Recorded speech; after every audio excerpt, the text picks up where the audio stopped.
ಹಾಲಿ ಮುಖ್ಯಮಂತ್ರಿಯನ್ನ ಶಾಸಕ ಸ್ಥಾನದಿಂದ ವಜಾ ಮಾಡಿ ಇಂಥದ್ದೊಂದು ಶಿಫಾರಸನ್ನ ಚುನಾವಣಾ ಆಯೋಗನೇ ಮಾಡಿದೆ. ಯಾರು ಆ ಸಿಎಂ ಹಾಗಾದ್ರೆ? ಏನಿದು ಕೇಸ್? ಬನ್ನಿ ನೋಡ್ಕೊಳ್ಳೋಣ. ಇವರು ಜಾರ್ಖಂಡ್ ಮುಖ್ಯಮಂತ್ರಿ ಹೇಮಂತ್ ಸೊರೇನ್ ಜೆಎಂಎಂ ಪಕ್ಷದ ಶಾಸಕರಾಗಿ ಆಯ್ಕೆಯಾಗಿ ಸಿಎಂ ಆದವರು. ಆದ್ರೀಗ ಮುಖ್ಯಮಂತ್ರಿ ಕುರ್ಚಿ ಜೊತೆ ಶಾಸಕ ಸ್ಥಾನದಿಂದಲೂ ಕೂಡ ವಜಾ ಮಾಡಲಿಕ್ಕೆ ತಯಾರಿ ನಡೀತಾ ಇದೆ. ಸೊರೇನ್ ಸಿಎಂ ಕುರ್ಚಿ ಯಾಕೆ ಅಲುಗಾಡ್ತಾ ಇದೆ?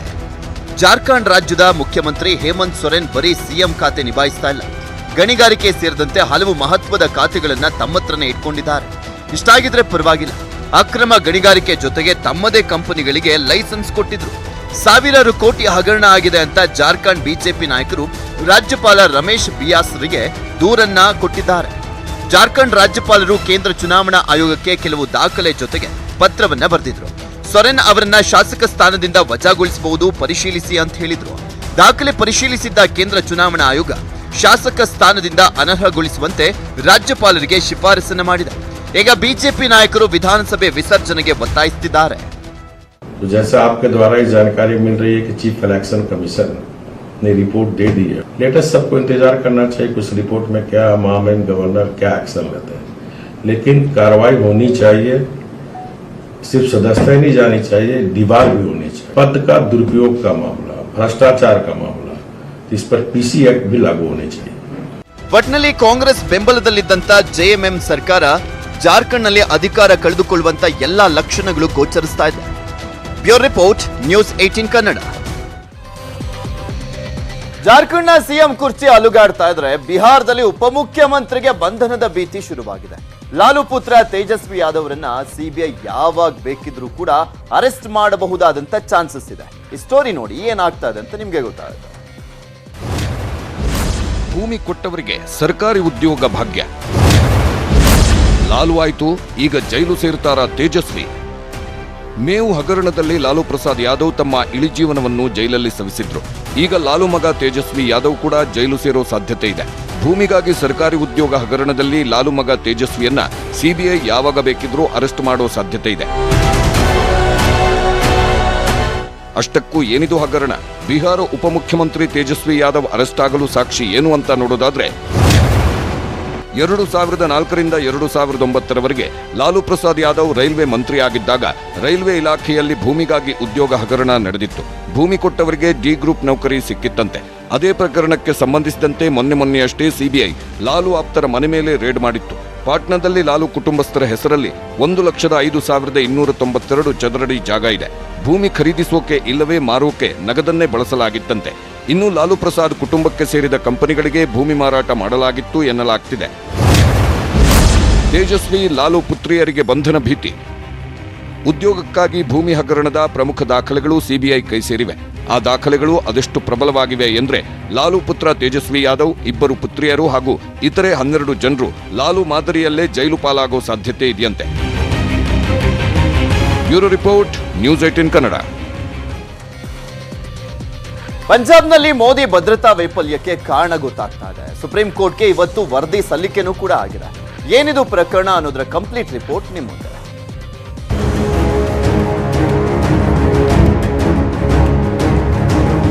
ಜನವರಿ 5, 2022 ಪ್ರಧಾನಿ ಮೋದಿ ಪಂಜಾಬ್ ಚುನಾವಣಾ ಪ್ರಚಾರಕ್ಕೆ ಹೋಗಿದ್ರು. ಸಮಾವೇಶದ ಜಾಗಕ್ಕೆ ಹೋಗ್ತಿದ್ದಾಗ ರೈತರ ಪ್ರತಿಭಟನೆ ಹೆಸರಲ್ಲಿ ಮೋದಿ ಬರ್ತಿದ್ದ ದಾರಿಯನ್ನೇ ಬಂದ್ ಮಾಡಿಸಿದ್ರು. ಅದು ಪಾಕಿಸ್ತಾನದ ಗಡಿಯ 10 ಕಿಲೋಮೀಟರ್ ದೂರದಲ್ಲಿ. 20 ನಿಮಿಷಗಳ ಕಾಲ ದೇಶದ ಪ್ರಧಾನಿಯ ಭದ್ರತೆಯಲ್ಲಾದ ಈ ವೈಫಲ್ಯ ಇಡೀ ಜಗತ್ತಿನಾದ್ಯಂತ ಸುದ್ದಿಯಾಗಿತ್ತು. ಘಟನೆ ಬಗ್ಗೆ ವರದಿ ನೀಡಲು ಸುಪ್ರೀಂ ಕೋರ್ಟ್ ರಚಿಸಿದ್ದ ನಿವೃತ್ತ ನ್ಯಾಯಮೂರ್ತಿ ಮಲ್ಹೋತ್ರಾ ಟೀಮ್ ಇವತ್ತು ವರದಿ ಸಲ್ಲಿಸಿದೆ. ವರದಿಯಲ್ಲಿ ಏನಿದೆ ಅಂತ ನೋಡೋದಾದ್ರೆ, ಪ್ರಧಾನಿಗಳ ಭದ್ರತಾ ವೈಫಲ್ಯಕ್ಕೆ ಎಸ್ಎಸ್ಪಿ ನೇರ ಕಾರಣ, ಫಿರೋಜ್ಪುರ ಹಿರಿಯ ಪೊಲೀಸ್ ವರಿಷ್ಠಾಧಿಕಾರಿಯೇ ಕಾರಣ, ಕಾನೂನು ಮತ್ತು ಸುವ್ಯವಸ್ಥೆ ಕಾಪಾಡಲು ಎಸ್ಎಸ್ಪಿ ವಿಫಲರಾಗಿದ್ದಾರೆ. ಹೆಚ್ಚು ಪೊಲೀಸ್ ಭದ್ರತೆ ಹಾಕಬಹುದಿತ್ತು, ಸಿಬ್ಬಂದಿಯೂ ಇದ್ರು. 2 ಗಂಟೆ ಮೊದಲೇ ಎಸ್ಪಿಜಿ ಪ್ರಧಾನಿ ಮಾರ್ಗದ ಮಾಹಿತಿ ಕೊಟ್ಟಿದ್ರು. ಆದರೂ ಹಿರಿಯ ಪೊಲೀಸ್ ವರಿಷ್ಠಾಧಿಕಾರಿ ಕರ್ತವ್ಯ ನಿರ್ವಹಿಸಿಲ್ಲ. 20 ನಿಮಿಷ ಪ್ರಧಾನಮಂತ್ರಿಗಳು ಮೇಲ್ಸೇತುವೆ ಮೇಲೆ ಸಿಲುಕಿದ್ರು. ಎಸ್ಪಿಜಿ ಪ್ರತ್ಯಕ್ಷದರ್ಶಿಗಳು ಪಂಜಾಬ್ ಪೊಲೀಸರಿಂದ ಮಾಹಿತಿ ಸಂಗ್ರಹಿಸಿದ್ದೀವಿ. ತಾಂತ್ರಿಕ ದಾಖಲೆಗಳು, ವಿಡಿಯೋ ದಾಖಲೆಗಳನ್ನೂ ಪರಿಶೀಲಿಸಿದ್ದೀವಿ. ಕರ್ತವ್ಯ ಲೋಪ, ನಿಯೋಜಿತ ಕೃತ್ಯ, ಭದ್ರತಾ ವೈಫಲ್ಯ ಆಗಿರೋದು ನಿಜ. ಹೀಗೆ ಮಲ್ಹೋತ್ರಾ ಸಮಿತಿ ಕಟುವಾಗಿ ಭದ್ರತಾ ಲೋಪವನ್ನ ಟೀಕಿಸಿ ವರದಿ ಸಲ್ಲಿಸಿದೆ. ವರದಿ ಬೆನ್ನಲ್ಲೇ ಬಿಜೆಪಿ ಅವರ ಕೆಂಗಣ್ಣಿಗೆ ಗುರಿಯಾಗಿದ್ದಾರೆ ಕಾಂಗ್ರೆಸ್ಸಿಗರು. किसी भी राज्य में माननीय प्रधानमंत्री जी जाएं तो वहां के मुख्यमंत्री, वहां के मुख्य सचिव, वहां के डीजीपी पुलिस यानी कि डायरेक्टर जनरल पुलिस वो वहां पर रहते हैं, लेकिन तीनों के तीनों वहां से गायब थे, अनुपस्थित थे। कारण क्या था? मुख्यमंत्री, मुख्य सचिव, डीजीपी का ना होना। ये किसका षड्यंत्र था? ಸುಪ್ರೀಂ ಕೋರ್ಟ್ ಈಗ ವರದಿಯನ್ನ ಕೇಂದ್ರ ಸರ್ಕಾರಕ್ಕೆ ಕಳುಹಿಸುತ್ತೇವೆ, ಅವರು ಅಗತ್ಯ ಕ್ರಮಗಳನ್ನು ತೆಗೆದುಕೊಳ್ಳಬಹುದು ಅಂತ ಹೇಳಿದೆ. Bureau report, news 18 Kannada. Arvind Kejriwal ಸರ್ಕಾರ ಹಾಗೂ ಬಿಜೆಪಿ ನಡುವಿನ ಸಂಘರ್ಷ ಜೋರಾಗ್ತಾನೆ ಹೋಗ್ತಾ ಇದೆ. ದೆಹಲಿಯ ಆಪ್ ಸರ್ಕಾರ ಬೀಳಿಸಲಿಕ್ಕೆ ಬಿಜೆಪಿ ನಾಯಕರು ಪ್ರಯತ್ನವನ್ನ ಮಾಡ್ತಾ ಇದ್ದಾರೆ ಅಂತ ಅರವಿಂದ್ ಕೇಜ್ರಿವಾಲ್ ಅವರು ನೇರ ಆರೋಪವನ್ನ ಮಾಡಿದ್ದಾರೆ. ನನ್ನ ಸರ್ಕಾರವನ್ನ ಬೀಳಿಸಲಿಕ್ಕೆ 40 ಮಂದಿ ಆಪ್ ಶಾಸಕರಿಗೆ ಬಿಜೆಪಿ ಬರೋಬ್ಬರಿ 800 ಕೋಟಿ ರೂಪಾಯಿ ಆಫರ್ ಅನ್ನ ಕೊಟ್ಟಿದೆ ಅಂತ ಕೇಜ್ರಿವಾಲ್ ಆರೋಪವನ್ನ ಮಾಡಿದ್ದಾರೆ. ಅಂದ್ರೆ ಒಬ್ಬ MLAಗೆ 20 ಕೋಟಿ ಅನ್ನೋ ರೀತಿಯಲ್ಲಿ. ಕೇಜ್ರಿವಾಲ್ ಹೇಳಿಕೆ ಬೆನ್ನಲ್ಲೇ 12 ಆಪ್ ಶಾಸಕರು ಯಾರ ಸಂಪರ್ಕಕ್ಕೂ ಸಿಗ್ತಾ ಇಲ್ಲ ಅಂತ ಹೇಳಲಾಗ್ತಾ ಇದೆ. ಇವತ್ತು ಕೇಜ್ರಿವಾಲ್ ಕರೆದಿದ್ದಂತ ಶಾಸಕಾಂಗ ಪಕ್ಷದ ಸಭೆಗೂ 12 ಆಪ್ ಶಾಸಕರು ಹಾಜರಾಗಿಲ್ಲ. ಸಭೆ ಬಳಿಕ ಕೇಜ್ರಿವಾಲ್ ತಮ್ಮ ಶಾಸಕರೊಂದಿಗೆ ರಾಜ್ಘಾಟ್ಗೆ ತೆರಳಿ ಬಿಜೆಪಿಯ ಆಪರೇಷನ್ ಕಮಲ ವಿಫಲವಾಗಲಿ ಅಂತ ಪ್ರಾರ್ಥಿಸಿದರು. सिसोदिया जी के खिलाफ इन लोगों ने एक बिल्कुल झूठी और फर्जी FIR दायर की. उसके आधार पे इन्होंने मनीष सिसोदिया जी के घर पे रेड मारी. रेड पूरा दिन चलती रही, मेरे ख्याल से 14 घंटे के करीब रेड चली. मनीष सिसोदिया जी के घर में सारे गद्दे, दीवारें, कुछ भी नहीं छोड़ा, सब छान मारा उन्होंने. उसके बावजूद लास्ट में उनको एक भी पैसे का अनअकाउंटेड कुछ नहीं मिला.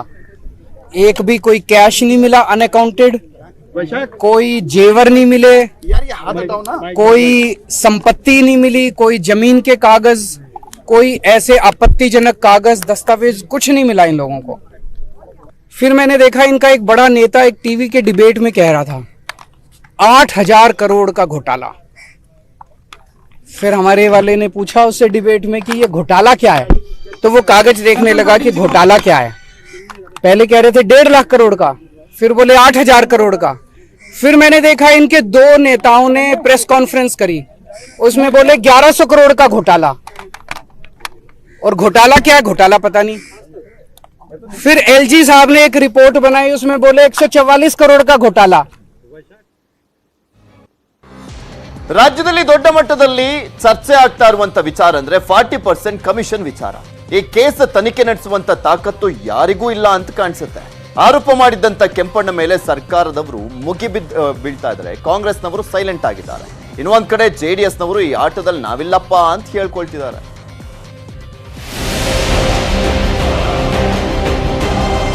ಬಿಜೆಪಿ ಸರ್ಕಾರದಲ್ಲಿ 40% ಕಮಿಷನ್ ಕೊಡದಿದ್ರೆ ಗುತ್ತಿಗೆದಾರರ ಕೆಲಸನೇ ಆಗಲ್ಲ ಅಂತಿದ್ದಾರೆ. ನಿನ್ನೆ ಸಿದ್ದರಾಮಯ್ಯರನ್ನು ಕೆಂಪಣ್ಣ ಭೇಟಿ ಮಾಡಿದ್ರು. ಸಚಿವ ಮುನಿರತ್ನ ಹೆಸರನ್ನು ಪ್ರಸ್ತಾಪಿಸಿದ್ರು. ಈಗ ಕೆಂಪಣ್ಣರನ್ನೇ ಬಿಜೆಪಿಯವರು ಟಾರ್ಗೆಟ್ ಮಾಡಿ ಸಾಲು ಸಾಲು ಆಕ್ರೋಶ ಹೊರಹಾಕ್ತಿದ್ದಾರೆ. ನಾವು ಆವರೇಜ್ 40% ಕೊಟ್ಟಿದೆ, ಕೆಲವು ಕಡೆ ಕೆಲಸನೇ ಮಾಡಿದ್ರೆ ಸರ್. ಕೆಲವು MLAಗಳು ಇದು ಮಾಡಕ್ಕೆ ಇದು ಲ್ಯಾಂಡ್ ಅರ್ವಿದ್ವಿ ತಗೊಂಡು 1 ಪೈಸಾ ಕೆಲಸ ಮಾಡಿಲ್ಲ. ಯಾವ ರೀತಿ ಆಗಿದೆ ಅನ್ನುವಂಥದ್ದು ಸಾಕ್ಷಿ ಆಧಾರಗಳಿರಬೇಕು. ಸುಮ್ಮನೆ ಪದೇ ಪದೇ ಇದನ್ನು ಹೇಳೋದ್ರಿಂದ ಏನಂದ್ರೆ ಇದು ಸಂಪೂರ್ಣವಾಗಿ ರಾಜಕೀಯ ಪ್ರೇರಿತವಾಗಿದೆ. ಕೋಲಾರ ಡಿಸ್ಟ್ರಿಕ್ಟ್ ಮಿನಿಸ್ಟ್ರು ನೀವು ಕಲೆಕ್ಟ್ ಮಾಡ್ಕೊಂಡು ಕೊಡದೇ ಇದ್ರೆ ನಿಮ್ಮ ಎಕ್ಸಿಕ್ಯೂಟಿವ್ ಇಂಜಿನಿಯರ್ ಸಸ್ಪೆಂಡ್ ಮಾಡ್ತೀನಿ ಅಂತ. ಇದನ್ನು ಹೀಗೆ ಬಿಟ್ಟರೆ ರಾಜ್ಯದ ಜನತೆಗೆ ಒಂದು ತಪ್ಪು ಸಂದೇಶ ಹೋಗುತ್ತೆ, ಅದು ಹೋಗಬಾರ್ದು. ಅದಕ್ಕೋಸ್ಕರ ಸುಮಾರು 50 ಕೋಟಿಗಳ ಒಂದು ಮಾನನಷ್ಟ ಮೊಕದ್ದಮೆನ ಪ್ರತಿಯೊಬ್ಬರು ಎಲ್ರಿಗೂ ಸೇರಿ 50 ಕೋಟಿ ಹಾಕ್ತೀನಿ ಎಲ್ಲರ ಮೇಲೂ. ಎಲ್ಲ ಪ್ರಪಂಚನೇ ಪೂರ್ತಿ ಗಟ್ಟಿದೆ, ಬಟ್ ನಂಬರ್ 1 2 ಅಂತ ಯಾರಿಗೂ ರ್ಯಾಂಕ್ ಕೊಡಕ. There are corruption people. ಮಿನಿಸ್ಟ್ರು ಕರಪ್ಟ್ ಇದ್ದಾರೆ, MLAಗಳು ಕರಪ್ಟ್ ಇದ್ದಾರೆ. ಲೋಕಾಯುಕ್ತಕ್ಕಾದ್ರೂ ಅವ್ರು ದೂರು ಕೊಡಬಹುದು. ನಿರ್ದಿಷ್ಟವಾದ ಪ್ರಕರಣಗಳಿದ್ರೆ ನಮ್ಮ ಆಫೀಸಿಗೆ ಬಂದು ಕೊಟ್ಟರು ವಿದಿನ್ ನೋ ಟೈಮ್ ನಾನು ಎನ್ಕ್ವೈರಿಗೆ ಆದೇಶ ಮಾಡ್ತೇನೆ. ನಿಜವಾಗಿ ಗುತ್ತಿಗೆದಾರರ ರಕ್ಷಣೆ ಮಾಡುವಂತದ್ದಿದ್ರೆ ಲೆಟ್ ಹಿಮ್ ಕಮ್. ಹಿರಿಯರು ಅದಾರ, ಗೌರವಪೂರ್ವಕವಾಗಿ ಸ್ವಾಗತ ಮಾಡ್ತೇನೆ. 40% ಭ್ರಷ್ಟಾಚಾರ ನಡೀತಾ ಇದೆ ಈ ಕರ್ನಾಟಕದಲ್ಲಿ, ಅದನ್ನು ಕಡಿಮೆ ಮಾಡಿ ಅಂತ ಮಾನ್ಯ ಮುಖ್ಯಮಂತ್ರಿಗಳನ್ನೂ ಮೀಟ್ ಮಾಡಿದ್ವಿ. ಅವರು ಕೂಡ ಕೆಲವು ಅಸೂರೆನ್ಸ್ ಕೊಟ್ಟಿದ್ರು. ಯಾರು ಏನ್ ಬೇಕೋ ಮಾತಾಡೋದು, ಹೇಗ್ ಬೇಕೋ ಮಾತಾಡೋದು, 40%, 30%, 60% ಅಂತ ಹಿಂಗೆಲ್ಲ ಮಾತಾಡೋದಕ್ಕೆ ನಮಗೆ ಬಹಳ ಬೇಜಾರಾಗಿದೆ. ಸರ್ಕಾರದ ವತಿಯಿಂದ ನಾವು ಇದನ್ನು ಖಂಡಿಸ್ತೀವಿ. ಮಾಧ್ಯಮಗಳ ಮುಂದೆ ಕಿಡಿಕಾರ್ತಿದ್ದಾರಷ್ಟೇ. ಆದ್ರೆ ಮುನಿರತ್ನ ಪ್ರಕರಣ ಇಲ್ಲಿಗೆ ಮುಗಿಸಿ ಅಂತ ಗುತ್ತಿಗೆದಾರರಿಗೆ ಫೋನ್ ಮಾಡಿದ್ರು. ಸಾಕ್ಷಿ ಇದೆ ಅಂತ ಕಾಂಗ್ರೆಸ್ ಆರೋಪಿಸಿದೆ. ಅವರು ಅಕ್ಯೂಸ್ಡ್ ಸ್ಥಾನದಲ್ಲಿದ್ದಾರೆ ಅಲ್ವಾ, ಅಪರಾಧಿ ಸ್ಥಾನದಲ್ಲಿದ್ದಾರೆ. ಇವತ್ತವರೆಗೂ ನನ್ನಾಗಲಿ ಸಿದ್ದರಾಮಯ್ಯನವ್ರನ್ನ ಅವ್ರೇನು ಭೇಟಿ ಮಾಡಿಲ್ಲ. ನಿನ್ನೆ ಅಪೋಸಿಷನ್ ಲೀಡರ್ ಅಂತ ಅವ್ರನ್ನ ಭೇಟಿ ಮಾಡಿದ್ದಾರೆ. ನಾನು ಇವತ್ತು ಚಾಲೆಂಜ್ ಮಾಡ್ತೀನಿ ಮುನಿರತ್ನಂ ಅವರಿಗೆ ಮತ್ತು ಚೀಫ್ ಮಿನಿಸ್ಟರ್ಗೆ. ಇವತ್ತು ಬೆಳಗ್ಗೆ 6 ಗಂಟೆಯಿಂದ 6:45 ವಾಟ್ಸಪ್ ಕಾಲ್ ಮೂಲಕ ಕೆಲವು ಪ್ರಮುಖವಾದ ಗುತ್ತಿಗೆದಾರರ ಹತ್ರ ಇವರು ಮಾತಾಡಿದ್ದಾರೆ, ಮುನಿರತ್ನಂ ಅವರು. ಈ ಮಧ್ಯೆ ಕುಮಾರಸ್ವಾಮಿ ನನ್ನ ಕಚೇರಿಯಲ್ಲಿ ಭ್ರಷ್ಟಾಚಾರ ಆಗಿಲ್ಲ, ಆಗಿದ್ರೆ ದಾಖಲೆ ಕೊಡಿ, ರಾಜಕೀಯ ನಿವೃತ್ತಿ ಪಡಿತೀನಿ ಅಂದ್ರು. ನನ್ನ ಸರ್ಕಾರದಲ್ಲಿ ನನಗೆ ಬೇರೆ ಮಂತ್ರಿಗಳು ನನಗೆ ಗೊತ್ತಿಲ್ಲ, ಬೇರೆ ಮಂತ್ರಿಗಳು ಕೊಟ್ಟಿದ್ದು ನನಗೆ ಸಂಬಂಧ ಇಲ್ಲ. ನನಗೆ ಅವನಾದರೂ ಕೊಟ್ಟಿದ್ರೆ ಒಂದು ಆದೇಶ ನಾನು ಮಾಡಬೇಕಾದ್ರೆ ರಾಜಕೀಯದಿಂದಲೇ ನಿವೃತ್ತಿ ಹೊಂದ್ಬಿಡ್ತೀನಿ. ಒಟ್ನಲ್ಲಿ ಇವರ ಮೇಲೆ ಅವರು, ಅವರ ಮೇಲೆ ಇವರು ಗೂಬೆ ಕುರಿಸ್ತಾವ್ರೆ ಹೊರತು ಜನರ ದುಡ್ಡನ್ನ ತಿಂದು ತೆಗೆದವರಿಗೆ ಶಿಕ್ಷೆ ಕೊಡಿಸೋಕೆ ಯಾರಿಗೂ ಮನಸ್ಸಿಲ್ಲ. Bureau report, news 18 Kannada. ರಾಜ್ಯದಲ್ಲಿ 40% ಕಮಿಷನ್ ಆರೋಪದ ಸದ್ದಿನ ನಡುವೆ ಮಳೆಗಾಲದ ಅಧಿವೇಶನ ಫಿಕ್ಸ್ ಆಗಿದೆ. ಸೆಪ್ಟೆಂಬರ್ 12ರಿಂದ 10 ದಿನಗಳ ಕಾಲ ಸದನವನ್ನ ನಡೆಸಲಿಕ್ಕೆ ಇಂದಿನ ಸಚಿವ ಸಂಪುಟ ಸಭೆಯಲ್ಲಿ ತೀರ್ಮಾನವನ್ನ ಕೈಗೊಳ್ಳಲಾಗಿದೆ. ಚುನಾವಣೆಗೆ ಇನ್ನು 7 ತಿಂಗಳು ಇರುವಂತಹ ಸಂದರ್ಭದಲ್ಲಿ ಮಳೆಗಾಲದ ಅಧಿವೇಶನ ನಡೀತಾ ಇದ್ದು ಸರ್ಕಾರವನ್ನ ಇಕ್ಕಟ್ಟಿಗೆ ಸಿಲುಕಿಸಲಿಕ್ಕೆ ಪ್ರತಿಪಕ್ಷಗಳು ಬ್ರಹ್ಮಾಸ್ತ್ರಗಳನ್ನ ರೆಡಿ ಮಾಡ್ಕೊಳ್ತಾ ಇದ್ದಾರೆ.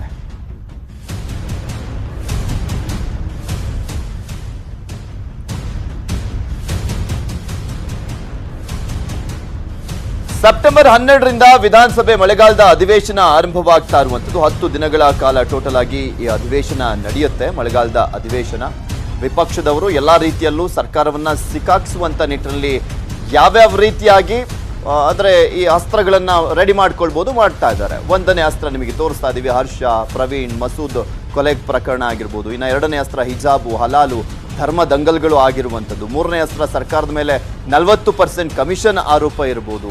ಈ ರೀತಿಯಾಗಿ ಸಾಕಷ್ಟು ಅಸ್ತ್ರಗಳಿದಾವೆ. ಸಿದ್ದರಾಮಯ್ಯ ಕಾರಿಗೆ ಮೊಟ್ಟೆ ಎಸೆತ ಭದ್ರತಾ ವೈಫಲ್ಯ ಪ್ರಕರಣನೇ ಆಗಿರ್ಬೋದು. ಸೊ ವಿಪಕ್ಷಗಳು ಎಲ್ಲವನ್ನೂ ಕೂಡ ತಗೊಂಡು ಸರ್ಕಾರವನ್ನ ಹೇಗಾದ್ರೂ ಮಾಡಿ ಹಣಿಬೇಕು, ಇಕ್ಕಟ್ಟಿಗೆ ಸಿಕ್ಕಾಕ್ಸ್ಬೇಕು ಈ ಅಧಿವೇಶನದಲ್ಲಿ. ಯಾಕೆಂದ್ರೆ ಎಲೆಕ್ಷನ್ ಬೇರೆ ಹತ್ರ ಬಂತಲ್ಲ. ಸೊ ಹೀಗಾಗಿ ಜನರಲ್ಲಿ ಈ ಸರ್ಕಾರ ಏನೋ ತಪ್ಪು ಮಾಡಿದೆ ಅಂತ ಗೊತ್ತಾಗಬೇಕು ಅನ್ನುವಂತ ನಿಟ್ಟಿನಲ್ಲಿ ಸಾಕಷ್ಟು ಅಸ್ತ್ರಗಳನ್ನ ರೆಡಿ ಮಾಡ್ಕೊಂಡಿದ್ದಾರೆ. ಕೆಪಿಸಿಸಿ ಅಧ್ಯಕ್ಷ ಡಿಕೆ ಶಿವಕುಮಾರ್ ಆಪ್ತ ವಿಜಯ್ ಮುಳುಗುಂದ್ಗೆ ಸಿಬಿಐ ನೋಟಿಸ್ ಅನ್ನ ನೀಡಿತ್ತು. ಆಗಸ್ಟ್ 30ರಂದು ಸೂಕ್ತ ದಾಖಲೆಗಳೊಂದಿಗೆ ವಿಚಾರಣೆಗೆ ಹಾಜರಾಗಲಿಕ್ಕೆ ಸೂಚನೆಯನ್ನ ಕೊಡಲಾಗಿದೆ. ಇನ್ನು ಆಪ್ತನಿಗೆ ಬುಲಾವ್ ಕೊಟ್ಟ ಬೆನ್ನಲ್ಲೇ ಡಿಕೆಶಿಗೆ ಮತ್ತೆ ನೋಟಿಸ್ ಕೊಡುವಂತ ಸಾಧ್ಯತೆ ಇದೆ. 2020 ಅಕ್ಟೋಬರ್ 5ರಂದು ಡಿಕೆಶಿ ಹಾಗೂ ಆಪ್ತರ ಮನೆಗಳ ಮೇಲೆ ಸಿಬಿಐ ದಾಳಿಯಾಗಿತ್ತು. 74,93,00,000 ಅಕ್ರಮ ಆಸ್ತಿ ಗಳಿಸಿದ್ದಾರೆ ಅಂತ ಸಿಬಿಐ ಆರೋಪನ ಮಾಡಿತ್ತು. ವಿಜಯ್ ಮುರುಗಂದು ನಮ್ಮ ಪಾರ್ಟಿ ಜನರಲ್ ಸೆಕ್ರೆಟರಿ, ನಮ್ಮ ಆಪ್ತ, ಅವನೊಬ್ಬರ ಮೇಲೆ ಕೊಟ್ಟಿಲ್ಲ. ಸುಮಾರು ಈಗಾಗಲೇ ಒಂದು 30-40 ಜನರಿಂದ ಯಾರು ನನ್ನ ಹತ್ರ ವ್ಯವಹಾರ ಮಾಡಿದ್ದಾರೆ, ವಹಿವಾಟು ಮಾಡಿದ್ದಾರೆ, ನಮ್ಮ ಬಿಸ್ನೆಸ್ ಇದೆ, ನಮ್ಮ ಆಸ್ತಿ ಪಾಸ್ತಿ ವ್ಯವಹಾರಗಳು ಮಾಡ್ತೀವಿ. ಅದು ಆಲ್ಮೋಸ್ಟ್ ಹೆಚ್ಚು ಕಮ್ಮಿ 70-80 ಜನ ಆಗಿದೆ. CBIಯಿಂದ ಮಾಡ್ಕೊಂಡು ಬರ್ತಾ ಇದ್ದಾರೆ. ನಾನು ಏನು ಮಾತಾಡಬಾರ್ದು ಅಂತ. ಎಲೆಕ್ಷನ್ ಹತ್ತಿರ ಆಗ್ತಾ ಇದ್ದಂತೆ ಮತ್ತೆ ವೀರಶೈವ ಲಿಂಗಾಯತ 2A ಮೀಸಲಾತಿ ಹೋರಾಟ ಕಾವೇರ್ತಾ ಇದೆ. ಮಾಜಿ ಸಿಎಂ ಯಡಿಯೂರಪ್ಪ ತವರಿಂದ ಶುರುವಾಗಿ ಸಚಿವ ನಿರಾಣಿ ಮನೆಯವರೆಗೂ ಕೂಡ ತಲುಪಿದೆ.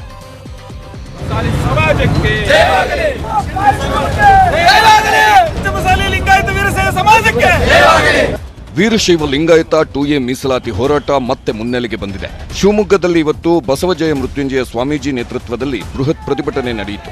ಶಿವಮೊಗ್ಗ ನಗರದ ಶಿವಪ್ಪನಾಯಕ ಸರ್ಕಲ್ನಿಂದ ಡಿಸಿ ಕಚೇರಿವರೆಗೂ ರ್ಯಾಲಿ ನಡೆಯಿತು.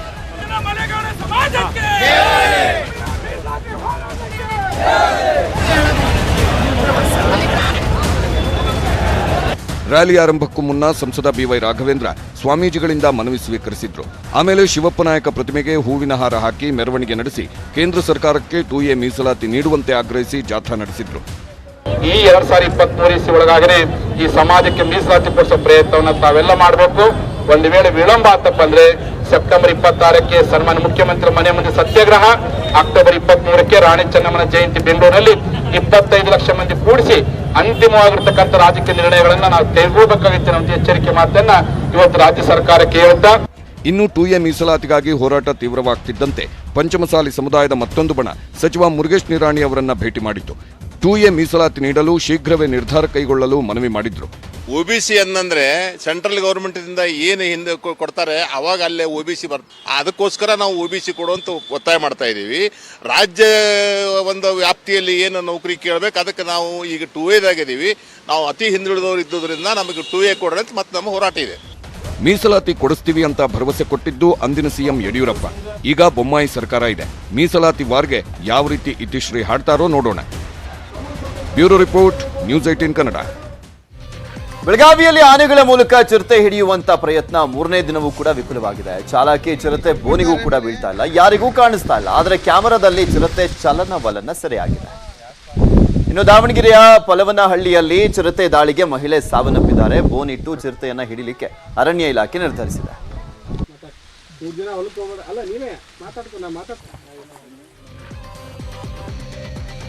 ಇದು ಇವತ್ತಿನ ಅಗ್ರ ರಾಷ್ಟ್ರೀಯ ವಾರ್ತೆ. ನೋಡ್ತಾ ಇರಿ ನ್ಯೂಸ್ 18 ಕನ್ನಡ. ಜಾಲ ನಮ್ಮದು, ಬಲ ನಿಮ್ಮದು.